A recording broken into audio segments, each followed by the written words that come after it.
Buenas, ahora vamos a ver los métodos de integración o los primeros métodos de integración en análisis numérico. Aquí vamos a ver estos tres tipos, perdón, cinco tipos de integración. La regla de trapecio, la más sencilla de todas. Extensiones de la regla de trapecio, es decir, la regla de Simpson, 1/3. La regla de Simpson, 3/8. La fórmula de Newton-Cotes y las cuadraturas de Gauss. Son los cinco principales métodos. Hay mucho más, muchísimos más, pero estos son los fundamentales. ¿En qué consiste una integración numérica? Supongamos que tenemos una integración f de x, de una función f de x, desde un punto A hasta un punto B, como aquí se expresa. Entonces nosotros podemos evaluar las funciones en f de A y en f de B y trazar una línea y ver cuál es la integral bajo esa línea.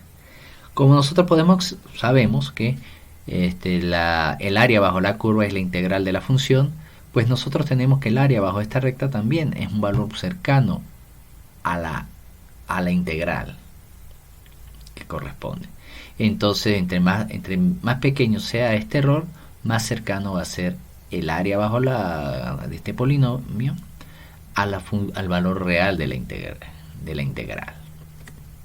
¿Qué pasa si tenemos una extensión un dominio mucho más grande?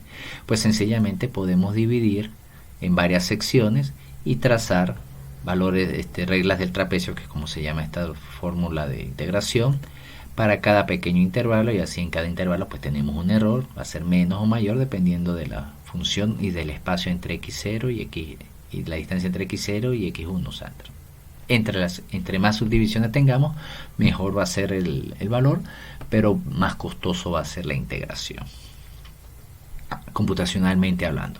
Aquí definimos la integral de esta manera, donde tenemos una sumatoria de todos los valores intermedios de las funciones. H aquí la vamos a definir como b menos a sobre n. Aquí tenemos un ejemplo donde tenemos un sólido de revolución, el cual queremos hacerle una integral. Aquí es la función, va a estar acotado entre 0 y 2 en torno de un eje, y vamos a calcular el volumen del mismo. Tenemos la integral que va a ser 0 hasta 2, aquí está la función. Aquí tenemos para una división de dos intervalos, n2 y 4. Aquí tenemos que este valor es de 12. Aplicando esta ecuación a este sólido, vamos a encontrar que el valor es de 12. Después, haciendo más fino, o sea, con mayor número de pasos, me va a dar 11. En la siguiente tabla podemos observar pues cuál es el error, el valor integral y cuál puede ser su error. Entonces aquí tenemos que para dos intervalos el error es 1, 4 intervalos 0,26, 0,06, y así vemos cómo va disminuyendo hasta un intervalo 0,28, donde el error es del orden de 10 a la menos 4. Ahora vamos a ver en qué consiste el error. Sencillamente lo vamos a definir como el valor de la integral menos el valor de la fórmula del trapecio en este caso. Para esto nosotros, para tener los valores de esta diferencia, vamos a tener que hacer un desarrollo en Taylor de f de x, f de a y f de b en torno al valor medio del intervalo. Vamos a suponer, por supuesto, que la función f es analítica y derivable en el intervalo AB. Para la f de x, la expansión en Taylor está dada por esta ecuación, donde z es la diferencia entre el valor x y el valor medio del intervalo, y la integral va a estar expresada de esta manera. Al evaluar esa integral, vamos a obtener esta expresión. Ahora bien, ¿qué pasa con el trapecio? El trapecio tiene esta fórmula y vamos a tener las funciones en el valor, evaluadas en el valor medio y proyectadas hacia la izquierda y hacia la derecha, y tiene esta relación. Aquí obviamente los signos, para h impar los signos van a cambiar, y para h par los signos van a coincidir. Entonces aquí van a sobrevivir solo, se va a simplificar y solo me va a sobrevivir hasta el segundo orden. Multiplicado por este h me va a dar h a la 3, que está aquí este valor. Entonces esto se coloca en la fórmula principal. Aquí tenemos el valor de f de x, que es esta parte, el valor de la integral de esta parte, y a la final estos dos se van a cancelar por este negativo y y a la final voy a terminar con una expresión del orden h3, que está aquí, el 12. Nuevamente, entonces este es fácil de calcular y cerciorarse que esto da los valores. Ahora, ¿qué pasa si tenemos n intervalos? Vamos a tener n veces esta es la expresión número 7 y va a tener esta estructura que está acá, donde tenemos la sumatoria de todos los intervalos que está en una expresión, y ya que h es igual a esto, a b menos a sobre n, podemos reducir toda esta función a esta ecuación, con lo cual queda de esta manera, más reducido todavía, y eliminamos la sumatoria porque f' de x va a ser igual a esto. Entonces la sumatoria la podemos sustituir como el valor medio de este señor o el valor promedio. Entonces por supuesto, todo, insisto en que todo esto es válido para un f analítico, para fc analítico de mi intervalo. Vamos a hacer un pequeño ejemplo. Tenemos dos integrales, uno a un espacio h y otro a otro espacio 2h, y tenemos que los errores van a estar expresados por una constante que vamos a determinar por h cuadrado, y esta es la misma función, pero ahora el espaciamiento va a ser 2h, que es equivalente a escribir c4 h cuadrado. Entonces tenemos que la integral debe ser igual al valor de la integral más el error para un h, y también tiene que ser igual al valor de la integral en 2h y el error de 2h. Entonces estas dos expresiones son iguales, las escribimos acá y podemos despejar c y nos va a dar este valor que está acá. Entonces, por lo tanto, este c podemos reemplazarlo bien sea para esta ecuación o para esta ecuación, pero podemos hacerla para el primero y me va a dar 1/3 de h3 de la integral de un valor menos el integral del otro de 2h, valor de las dos integrales. Con lo cual podemos escribir a la final que el valor de la integral va a ser igual a la integral de la fórmula aproximada más el error, y esto va a estar expresado aquí. Por supuesto, esto no va a ser exacto, pero sin embargo el orden va a ser igual del error va a ser bastante bajo, o sea, h a la 4, es decir, entre más bajo h mejor va a ser el valor, y esta técnica es denominada como la integración de Rompel. Aquí vamos a hacer un ejemplo. Recordemos el ejemplo para el ejemplo 4.1 que está acá. Entonces tenemos los valores para n4, que es 1198,95, y para n8, que es 1179,40, que los tenemos acá. Entonces vamos a hacer la integral. Entonces para 1 h igual a 0,25, y tenemos esta expresión que está acá.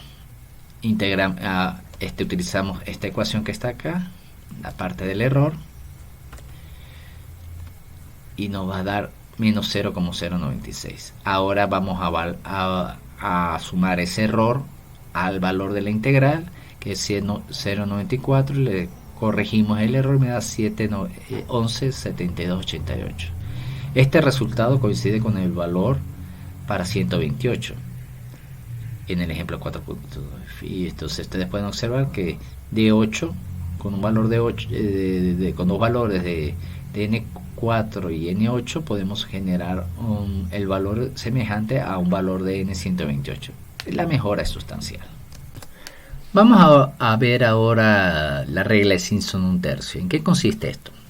Bueno, aquí vamos a hacer uso del polinomio de Newton hacia adelante, ajustado a 3 puntos, x0, x1 y x3. Y consiste en lo siguiente: dado una función, una integración de una función f de x, vamos a hacer un ajuste de curvas en los extremos a y b y en el punto medio. dado por esta función,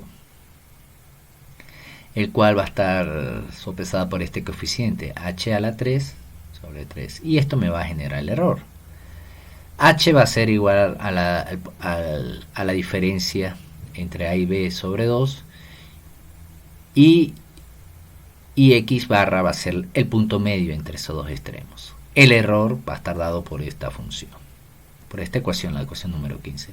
Y gráficamente se puede ver acá, aquí tenemos un punto 0, o el punto A, el punto B y el punto medio.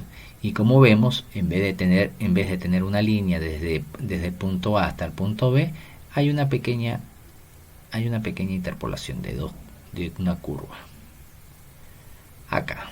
Entonces aquí, por supuesto, vamos a cometer menos error que en el caso anterior del trapecio. Bueno, en el caso para varios segmentos tenemos que la ecuación 16 puede ser empleada. Aquí tenemos la integral y la ecuación 16, donde vamos a tener, en el caso, una sumatoria especial para el caso que y fuese impar, y para el caso de y fuese par. Entonces uno empieza en 1, el otro empieza en 2, y así va subiendo, progresando las funciones. Y el error va a estar dado por la ecuación 17. Por supuesto, el dominio debe ser fijo y el error es proporcional a h a la 4. Por supuesto, es buena forma de aproximación. Aquí tenemos un ejemplo para utilizando la misma función del mismo ejemplo 4.1. vamos a hacer el ejemplo para n igual a 2, 4, 8, 16 y 32. Entonces aquí vemos cuáles son los tamaños. H igual a 2 sobre n, n2 y 4. Vamos a hacer para n2 y n4. Aquí está para n2, tenemos las funciones, los valores de las funciones y el resultado 11, 78, 09. Para n4 va a estar expresado de esta manera. Tenemos 4, 2, 4, y los valores va a ser 11, 73, 18. Siguiendo los cálculos, para n mayores vamos a ver que ya a partir de n16 es prácticamente igual, se mantiene constante inclusive hasta 64. Vamos a comparar los resultados con el ejemplo 4.1 que se hizo con las reglas de Simpson. Pues obviamente es mucho más precisa, utilizando el mismo intervalo. Pues fíjense que a la tercera, allá para n16 ya es prácticamente exactos y no va variando en mucho. Y aquí lo más importante es que proporciona un error h a la 4, y esto suele ser muy útil. ¿Cómo vamos a hacer un pequeño desarrollo en Taylor de las funciones f0 y f2 en torno de x1 para ver cómo puede comportarse el error? Entonces tenemos que f0 va a estar dado por esta ecuación en función de f1, del valor x en x1, y f2 alrededor de f2. Vamos a sustituir la función, el error que como vimos va a estar dado con esta expresión, y va a estar, y entonces sustituyendo estos valores en las expresiones anteriores vamos a encontrar la ecuación número 18. Y por otro lado vamos a hacer una expansión en desarrollos de Taylor de f de x, el cual va a estar dado por esta expresión, donde x va a ser igual a x más z o menos z dependiendo del caso. Integrando vamos a tener un desarrollo analítico del resultado, el cual me va a dar esta expresión. Restando y truncando los términos principales con el error de la ecuación está dado aproximadamente por este valor. Fíjense que tiene un valor de h a la 5. Es del orden de h a la 5. Bueno, pero también tiene sus desventajas. Y la desventaja principal es que la regla extendida de Simpson, el número total de intervalos debe ser par. A veces, por ejemplo, cuando son valores que son medidos, puede ser complicado. pero no siempre es salvable, qué sé yo, un valor donde varíe poco puede ser obviado para tener una estructura par. Por otro lado, la regla 3 octavos de Simpson, que veremos más adelante, se aplica únicamente a un número de intervalos que sea múltiplo de 3. Ese es más restrictivo. Por lo tanto, al combinar la regla 1/3 y 3 octavos se puede considerar el caso tanto para par como impar. Es decir, se hace una subrutina donde se escoge tanto una regla u otra regla dependiendo del intervalo. Ahora, la regla de Simpson 3 octavos sencillamente es aplicar una regla de interpolación de 4 puntos donde tenemos 3F1 y 3F2. Y aquí están los 4 puntos F0, 1, F1, F2 y F3. Y el error va a estar dado por esta expresión. Fíjense que el error va a estar expresado por h a la 5, es decir, es mucho más preciso. Pero siempre recordemos que es para intervalos impares. Y en el otro caso, el 1/3 es para intervalos impares. Pares. Vamos ahora con las fórmulas de Newton-Cotes. Estas provienen obviamente de los métodos de interpolación de Newton-Cotes que ya vimos. De hecho, la regla del trapecio y la regla de Simpson son casos específicos de las fórmulas de Newton-Cotes. Y estas tienen la particularidad de que se pueden escribir de manera cerrada, es decir, que se conocen los valores en todo su dominio, y de las fórmulas abiertas, las cuales los extremos no se conocen. Las fórmulas cerradas de Newton-Cotes van a estar dadas por esta expresión, donde W son los pesos que se le da a cada uno de los valores dentro de la interpolación o de la integración, y alfa también son unas constantes de ajuste. En esta tabla podemos ver todos los valores dependiendo de la cantidad de puntos que escojamos para la integración, y aquí aparece todos sus respectivos errores. En este caso, para fórmulas cerradas de Newton-Cotes. Aquí tenemos que Fn va a ser igual a funciones evaluadas en n, donde xn va a ser igual a un extremo de la integración más n pasos h, y h no es más que la diferencia entre los extremos dividido entre el número de particiones que se haya escogido. La integración se puede extender más allá de los puntos extremos, por supuesto. Entonces en ese caso ya sería fórmulas abiertas, el cual incluye valores ficticios en ambos extremos. Esto por supuesto es muy útil para cuando no se conoce exactamente los extremos de las funciones. Imaginemos una integración que va de menos infinito a infinito, o uno de sus extremos tenga infinito. Es muy útil para ello. Entonces también para este tipo de fórmulas abiertas también existe una tabla para las constantes alfa y w sub que están en la siguiente lista. Aquí los w0 y w más 1 se igualan a 0 debido a que corresponde a los extremos del dominio. Puesto que w0 y wn más 1 se anulan, f0 y fn más 2 son datos ficticios que en realidad no son necesarios colocar. Aquí tenemos una manera gráfica de ver estas integraciones. Más adelante aquí damos las fórmulas para Newton-Cotes abierta, sus errores, el valor de alfa y los pesos. Aquí podemos ver gráficamente cómo es la integración. Tenemos los dos puntos dentro del intervalo y los valores en los extremos, el cual son ficticios. Nuevamente, pues, el error para fórmulas abiertas es mucho más grande para fórmulas cerradas, pero nos permite aplicar a integraciones cuando los extremos no se conocen. Aquí presentamos un ejemplo de una integral, cual es la longitud del arco de una curva en coordenadas polares.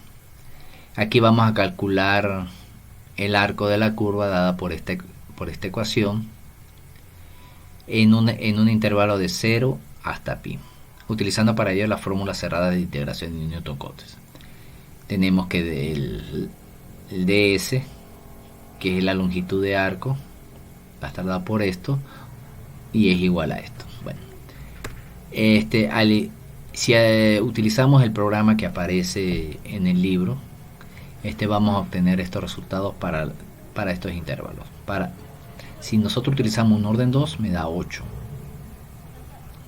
0,18. Aquí baja a 8, después baja un poco más a 7,99, se mantiene allí, vuelve a subir a 8, y así sucesivamente. En 10 aparece un error que según el libro es debido a errores de sumas en las restas y sumas en el redondeo de la ecuación. En las actuales máquinas esto no debería pasar. Si quieren, ustedes pueden hacer, espero que hagan la prueba utilizando esta fórmula. Ajá. Y el valor exacto es igual a 8. Por último, vamos a ver un método de integración que se llama cuadratura de Gauss. Utilizan los puntos de Legendre. Es decir, estos puntos son las raíces generadas por los polinomios de Legendre. La cuadratura de Gauss tiene un pequeño inconveniente, que no se puede emplear a tablas de datos, o sea, a datos igualmente espaciados, ya que las raíces de los polinomios de Legendre no están igualmente espaciados, sino tienen una separación no uniforme. Por lo tanto, este tipo de integraciones son ventajosas para funciones analíticas. Hay funciones que son muy costosas de producir. Por ejemplo, cálculo, que lo que yo conozco son potenciales atómicos. Pasan meses calculando un punto de un potencial atómico. Entonces, por lo tanto, pero uno puede escoger tranquilamente sus puntos de integración. Eso facilita mucho. ¿Qué tenemos ahorita? ¿Cómo vamos a introducir esto? Primero sabemos que la regla del trapecio tiene un error proporcional a la segunda derivada.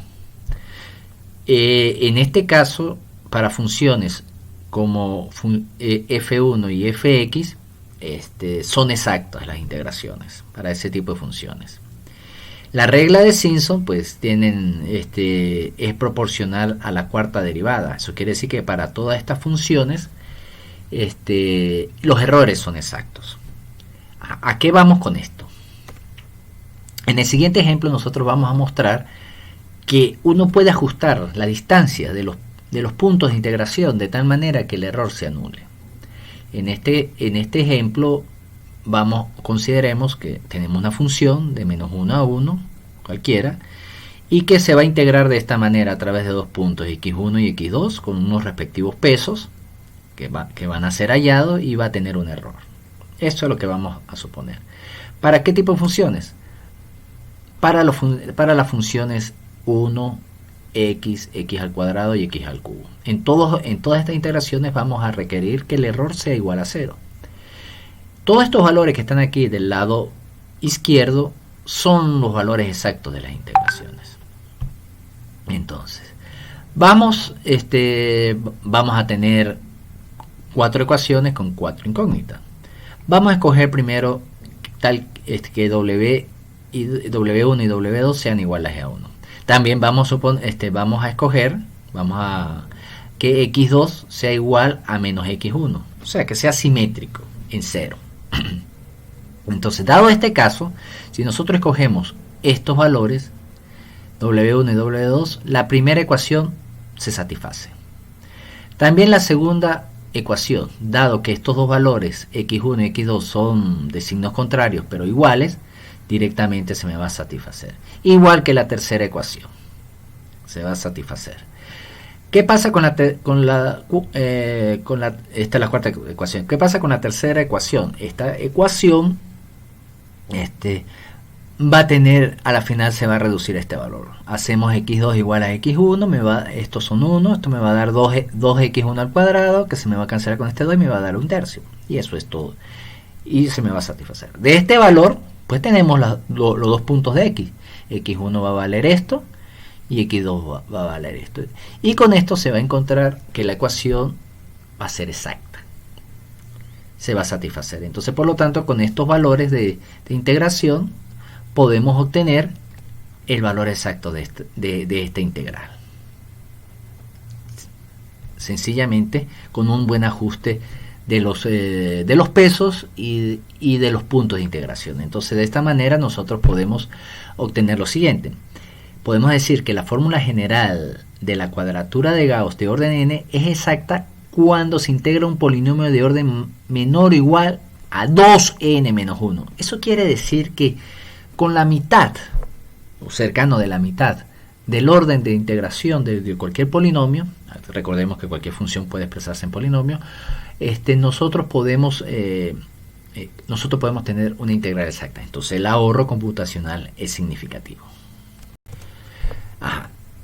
Vamos a enfatizar en lo siguiente, que la cuadratura de Gauss, los puntos de integración de la cuadratura de Gauss se genera a través de las raíces de los polinomios de Legendre, donde n es el orden del polinomio cualquiera. Esta cuadratura de Gauss se extiende en un intervalo de menos 1 a 1. Por supuesto, más adelante veremos cómo pasarlos a cualquier... podemos cambiar esto para cualquier rango de integración. N es el número de puntos de Gauss que uno va a utilizar acá. W son los puntos y X son los puntos dados en la tabla. La tabla se puede calcular, pero aquí están expresadas. Aquí tenemos los puntos simétricos obtenidos de las raíces de los polinomios de Legendre, y aquí están sus respectivos pesos. Por ejemplo, vamos a ver un caso donde n es igual a 4. Aquí tenemos los dos puntos, este simétrico con este simétrico con este, y aquí están los coeficientes, los pesos, e integramos desde menos 1 a 1. Y ese es el valor, cualquiera que sea. La fórmula de integración puede aplicarse a cualquier intervalo, como ya les mencionaba, sencillamente aplicando esta ecuación, donde z es una coordenada original que está entre a y b. X es la coordenada normalizada, que va de menos 1 a 1. Y la transformación es de esta manera. Aquí está la coordenada. Y se puede escribir de esta manera. Que está para X y para Z. Se puede pasar de una escala a otra. Por medio de esta transformación, la integral se puede escribir de esta manera. Sencillamente un pequeño malabar matemático, y donde z de x va a transformarse en esto. Los valores z se obtienen al sustituir kx de la ecuación 27 de esta ecuación acá. Por ejemplo, vamos a suponer que tenemos un orden 2 y va de 0 a 2, y entonces vamos a utilizar las cuadraturas de Gauss de orden 2 para tener esto. Según las tablas tenemos los x y los pesos. Entonces se queda transformado de esta manera las ecuaciones. Esto va a ser igual a 1 y por lo tanto la integral va a estar dada por esta manera. De esta manera no hay mucho que decir al respecto, sencillamente es aplicar las ecuaciones.